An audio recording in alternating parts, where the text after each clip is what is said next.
Bonjour à tous. Dans ce petit vidéo, nous allons étudier la chaîne d'opérations à réaliser afin de compiler un programme Carrel, de le charger dans une cellule robotique, d'initialiser les variables qu'il contient et d'exécuter le programme. Donc, tout d'abord, ce que je vais faire ici, c'est que je vais ouvrir Notepad++, l'éditeur texte que j'utilise pour créer mes codes Carrel. Notepad++ dans lequel j'ai déjà un programme Carrel que j'avais préalablement écrit pour cette démonstration.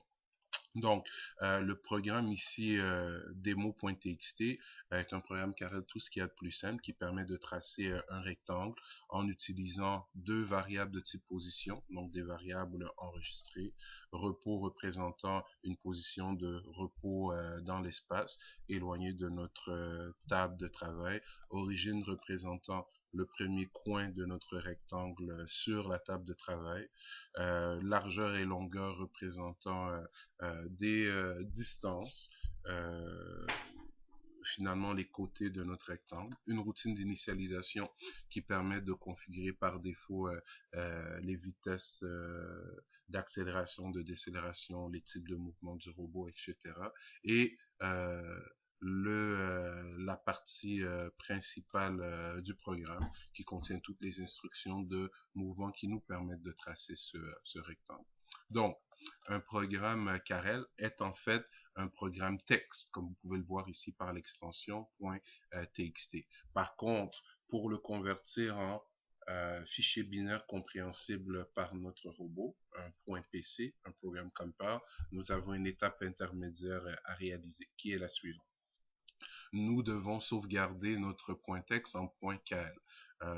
Et voici comment le faire. Donc, dans n'importe quel éditeur de texte, allez dans Fichier, Enregistrer sous, et voici ce à quoi il faut particulièrement faire attention.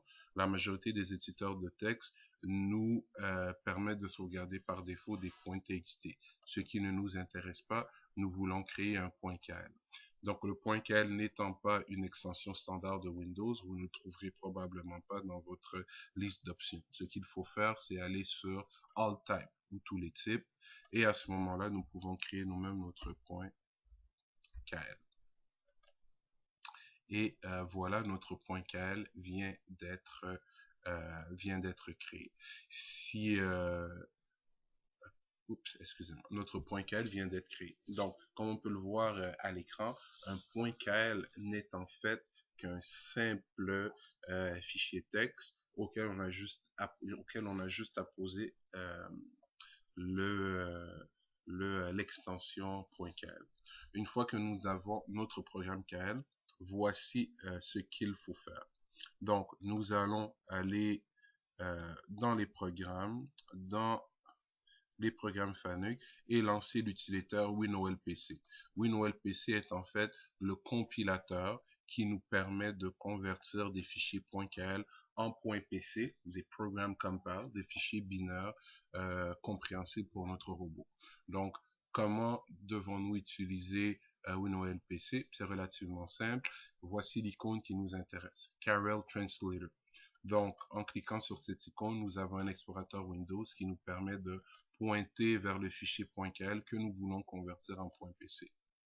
Donc, quand je vais appuyer sur Ouvrir, s'il n'y a pas d'erreur de syntaxe dans mon code Carrel, celui que je vous ai montré ici à l'arrière, je devrais voir un message de compilation réussie dans ma barre de tâches juste ici. Donc, Ouvrir, Carrel Translation Successful. Donc, tout s'est passé pour le mieux. À ce moment précis, il y a plusieurs fichiers qui ont été générés à l'intérieur de mon dossier de projet, dont un point PC, qui est le fichier qui nous intéresse. Par contre, avant d'aller plus loin, je vais vous montrer ce qui se passe si jamais nous avons eu des erreurs de syntaxe lorsque nous faisions notre programme. Donc, je vais minimiser ça ici. Et disons que dans ma définition de variable, au lieu de créer une variable de type position, je vais créer une variable de type toto. Évidemment, le type Toto n'est pas un type valide en Carel. Donc, je vais sauvegarder mon programme. On va retourner sur WinOLPC. On va relancer la compilation. Et cette fois-ci, que se passe-t-il? Explosion. Donc, euh, dès que nous avons des erreurs de syntaxe, WinOLPC nous en avertit avec le message suivant, Carel's translation failed for demo.pc, et nous ouvre dans un bloc-notes notre programme, notre fichier .cal. Donc ici, je vais le fermer juste pour attirer votre attention sur la ligne suivante. Donc WinOLPC m'indique que dans mon demo.kl, à la ligne 6, il y a une erreur. WinOLPC essaie de me diriger vers la source d'erreur, ce qu'il fait ici. Par contre, il ne faut pas trop se fier à ces messages-là. Il faut plutôt se concentrer sur la ligne qui vous est indiquée et par vous-même aller dénicher la source de votre erreur de syntaxe. Donc, ce que je vais faire ici, je vais tout simplement fermer cette fenêtre, aller dans mon fichier KL et corriger l'erreur. Poser, excusez-moi, poser, voyons,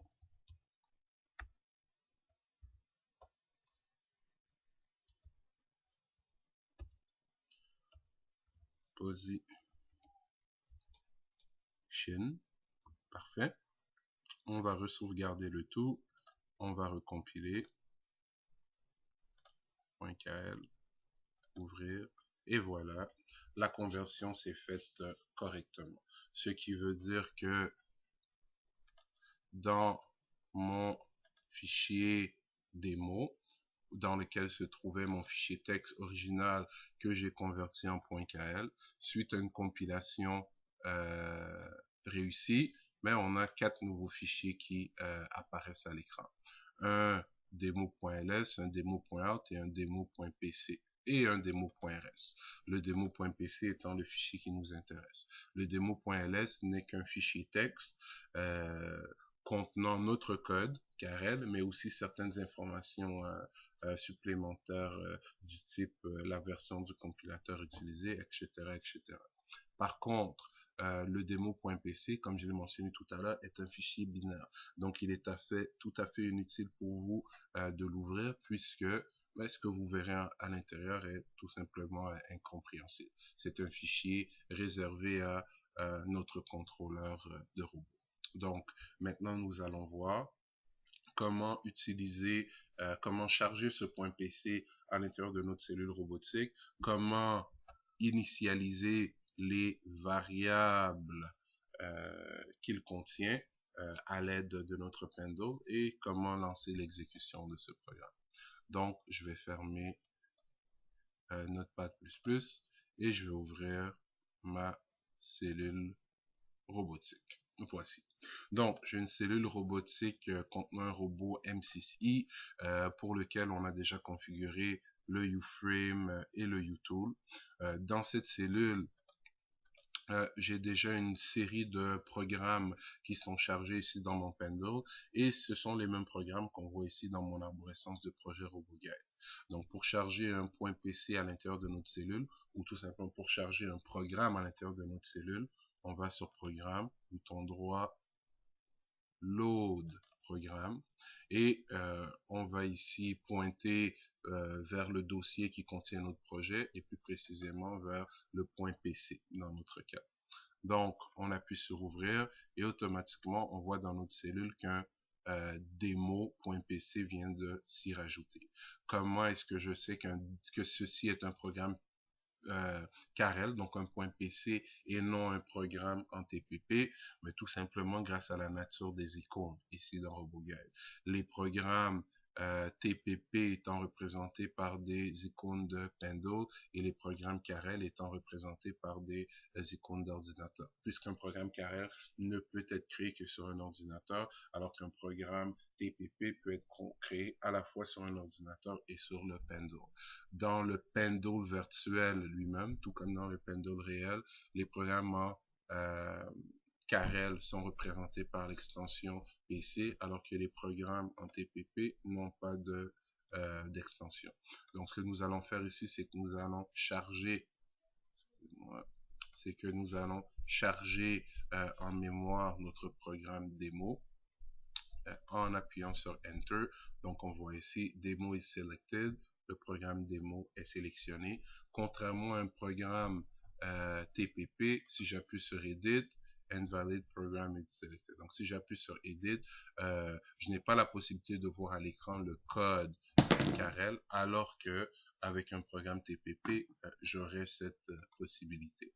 Donc, notre programme est chargé. Ce qu'il nous reste à faire avant de lancer son initialisation, c'est d'initialiser les variables qu'il contient. Si j'essaie de le lancer tel quel, que va-t-il se produire? Shift forward, uninitialize destination position, ce qui est tout à fait normal, puisqu'on se souviendra que notre programme contenait deux variables de type position, une repos et une origine, qui étaient des positions enseignées. Il faut donc les enseigner avant de lancer l'exécution de notre programme.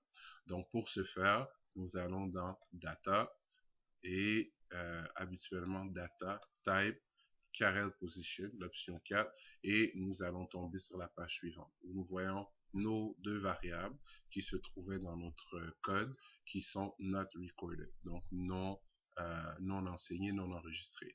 Il suffit de se placer par exemple en mode joint et de déplacer notre robot. On va augmenter un peu la vitesse et de déplacer notre robot à la position qui nous convient, à la position faisant office de position de repos, de faire Shift Record. Cette position vient d'être enseignée. Ensuite, nous pouvons passer à la deuxième position, toujours en se mettant en mode joint User World, le système de référence de notre choix, bouger le repos à la nouvelle position, faire Shift Record, la position est enseignée, donc nos deux variables sont initialisées, notre programme est prêt à être exécuté. Donc si tout va bien, je vais faire Shift Forward et mon programme commence son exécution basée sur les positions que nous lui avons enseignées. Et voilà pour la chaîne d'opérations à exécuter afin de convertir un programme Carel écrit dans un fichier texte en un point KL converti en point PC en utilisant Windows PC et le charger dans la cellule robotique. Et voilà. Donc, à la prochaine.